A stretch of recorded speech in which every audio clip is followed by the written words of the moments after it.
The urgent rhythms of a Red Indian war dance echo out over a reservation in America's Midwest.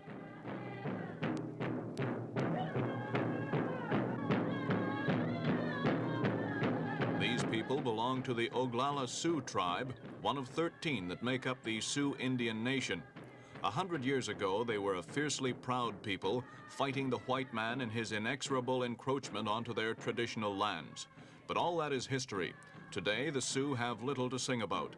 Defeated, depressed, and in many cases despairing, they're among the poorest minorities in American society.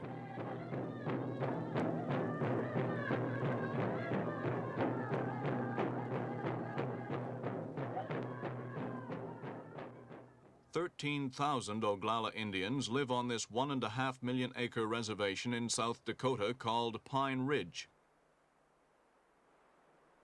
For most of them, it's a place of bitter associations.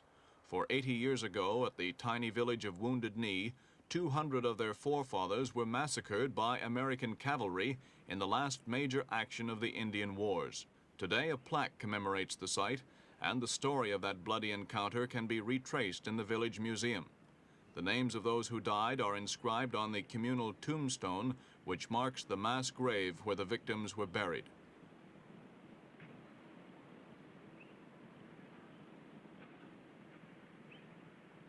After that action, Wounded Knee remained a quiet place until a few weeks ago when a group of militant demonstrators from the American Indian movement raided this store, stole rifles and ammunition, and proceeded to take over the village. They dug bunkers and trenches around the town and sealed off roads with wrecked cars.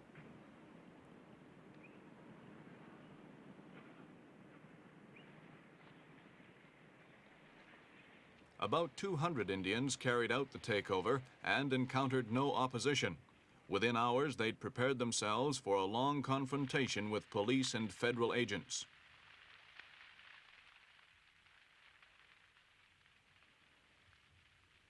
The dissidents set up their headquarters in the local church. With them were 11 Indian hostages taken from the village, but the demonstrators promised they would come to no harm.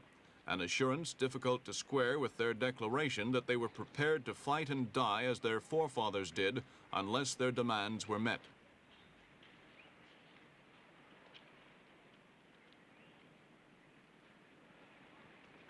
Just what those demands were emerged the next day as U.S. Marshals and federal police began surrounding Wounded Knee with their own cordon of arms.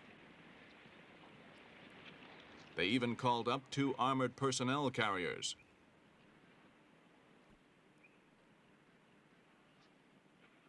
What the American Indian movement most wanted was a full-scale Senate inquiry led by Senator Edward Kennedy into government treatment of Indians in general and the South Dakota Sioux in particular. The movement's leader at Wounded Knee, Russell Means, also called for another investigation by Senator William Fulbright into nearly 400 treaties allegedly signed by the Indians and broken by the U.S. government. Means also wanted the government to depose the Sioux's own elected president, Dick Wilson. Wilson took office last April and has been in trouble ever since. His enemies accuse him of excessive drinking, misusing tribal funds, and adopting unwarranted strong-arm tactics against his opponents. But his supporters claim he's doing a good job in difficult circumstances. Law officers in the area and all around this area, and the law officials will take care of it.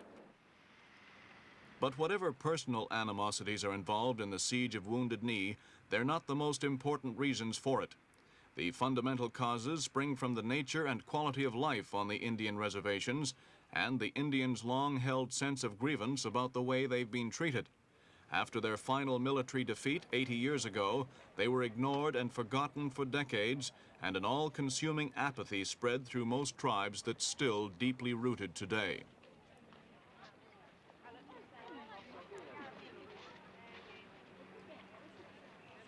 The federal government expected the Indians to die out as a separate race, and it was only in the 1920s, when their numbers were shown to be increasing, that the government realized it didn't have a policy for them. By that time, the apathy had become a way of life for a new generation, and it's symbolized today by the beaten-up old cars that have virtually become the trademark of the reservation Indian.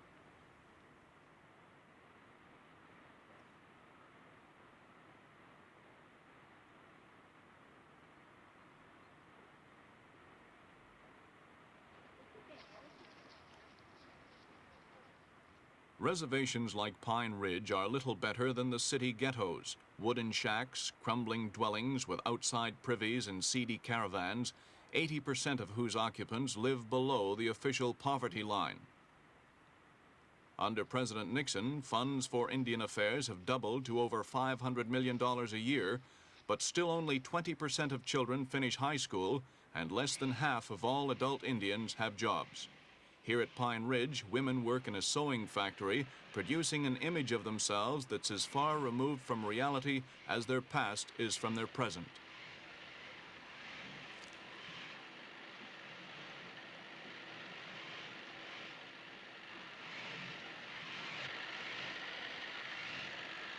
But from the frustrations of Indian life was eventually born a movement dedicated to ending them, the American Indian Movement. It first claimed public attention by occupying the island of Alcatraz 4 years ago. The former prison in San Francisco Bay had been closed down by federal authorities, and over 100 Indians landed on the island to claim it as their traditional tribal land.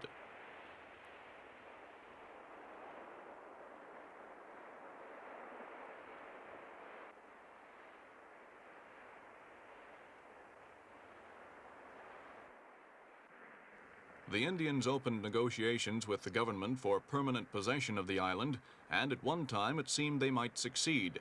Public opinion in San Francisco was largely on their side. As the months passed and the government hedged, support among the Indians themselves began to dwindle, and many left the island. Finally, after 19 months of occupation, the remnants of the original invasion force were driven out in a police raid.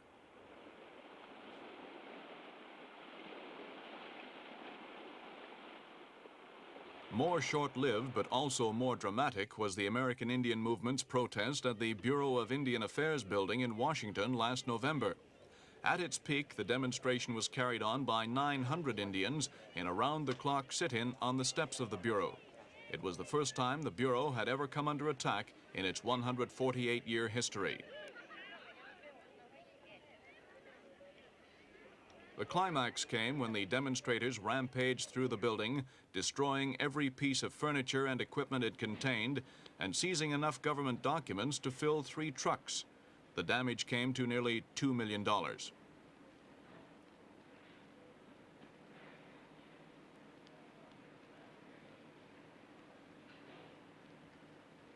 After such displays of militancy, the American public were left in no doubt about Indian grievances.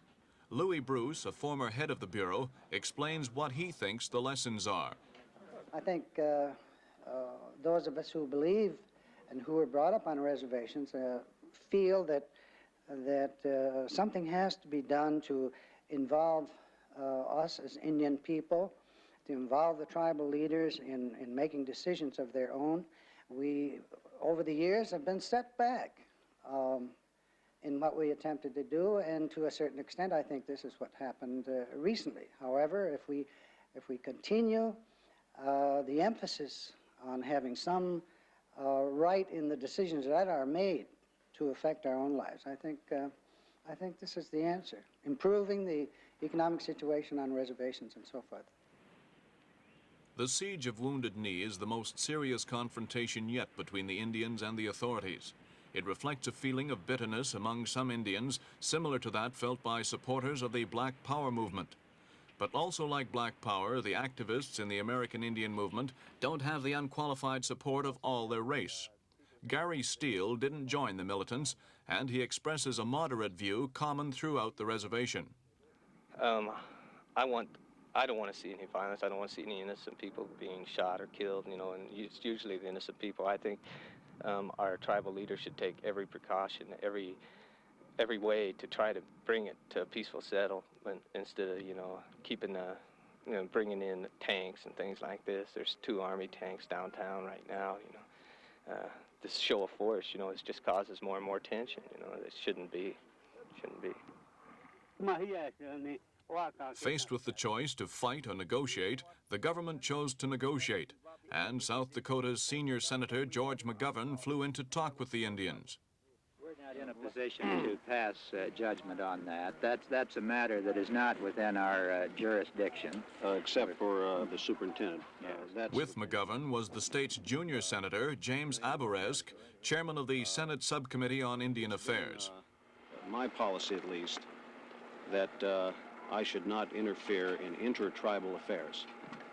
And at this point, I can't do anything as chairman of the Indian Affairs Subcommittee in the Senate or as a senator to remove any tribal leader that you don't want. I think that's a matter that has to be handled by the people themselves. With regard to corrective legislation, I need time to do some research and to make preparations for these hearings, that part of which will be held in Pine Ridge, Rapid City, other cities and reservations around the country. It'll be in nationwide hearings. And I think that that would be a better forum. It would go into the record, and it will go as part of the change in legislation that we're going to have. And I think that would be better for hearings than just having impromptu hearings here, because we're just not prepared. And I'm not asking for you to wait a long time. I'm asking for you to wait a few weeks. Not very many weeks, just enough to give me time to prepare it and get it scheduled and go. But the Indians were in no mood to be soothed by promises. Russell Means suspected a trap and said so in no uncertain terms. We felt and we knew that a put-off, a stalling tactic would happen once there was no threat to any other lives other than Indian lives. When the whites have no more threat to their lives, you are going to walk away from here and say, after a while, Doksha, you know? And we're not going for Doksha anymore. We're not going for later anymore, Senator. I told you over the phone that I bet, and everybody here and down there have bet with their lives. And the leaders of the Oglala speak for us. Now we insist that a meeting take place in teepees to be set here tomorrow, and a meeting take place at 10 o'clock tomorrow. Now, because we have pertinent issues that they have ramifications throughout the Indian world, and also particularly to this reservation and the rest of the reservations in South Dakota. The demand was granted, and Chicago lawyer William Kunstler arrived the next day to argue the Indians' case.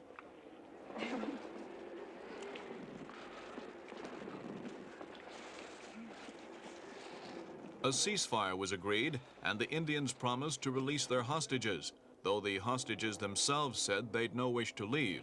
For its part, the government agreed to withdraw the police roadblocks and allow telephone and medical services to be restored to the village. When the meeting broke up, the long list of Indian demands was read out to the waiting crowd. B, that telephone communication be restored in Wounded Knee so the people present therein in the United States may prevent by instant communication any precipitous action by either side. It was a formula that allowed both sides to claim a victory, though the truth was that neither side had won, and the agreement was soon to break down. Some Indian demands seemed plainly impractical, such as the request that Henry Kissinger should come in person to finalize a settlement. But for the moment, tension relaxed, and Wounded Knee returned to something like normal.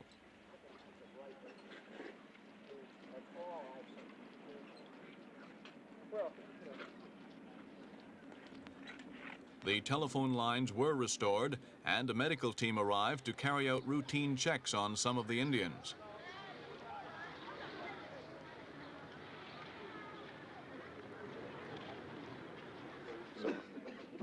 Unfortunately, this normality didn't last long. After the police had withdrawn their roadblocks, more shooting occurred outside Wounded Knee, and a policeman was injured in the hand. The roadblocks were re-erected, and suddenly everyone was back at square one. Nothing, apparently, had been achieved after all. We asked American Indian leader Carter Camp if he felt the Indians had accomplished anything at Wounded Knee. Well, so far, you know, they haven't met our demands, and the only thing that we've really concretely accomplished is letting the world know that the Indian people are not going to stand for the type of lives they've been having to live and have to live at this point. Do you think the shooting will stop now that you're getting medical supplies, the phones have been reconnected, things look 100% better than they did at this time yesterday? Oh, I don't know. I think those are rather superfluous things. The shooting had nothing to do with the phone being out, but I believe that the shooting will stop now that that the people on the hill are beginning to realize that they're going to have to negotiate with the Indian people, and we're hoping that there won't be any more shooting, you know, from now on. How about your other demands? I understand they want Henry Kissinger out here. Do you think this is realistic? Do you think he'll come?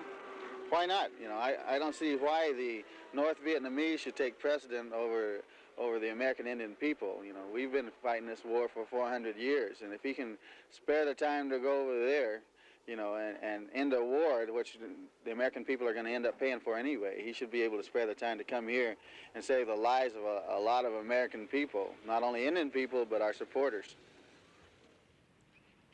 Whatever the final outcome of the Second Battle of Wounded Knee, the Indians have learnt the propaganda lessons, and from now on the government can expect similar confrontations with a minority that's increasingly determined not to let its grievances go unheeded.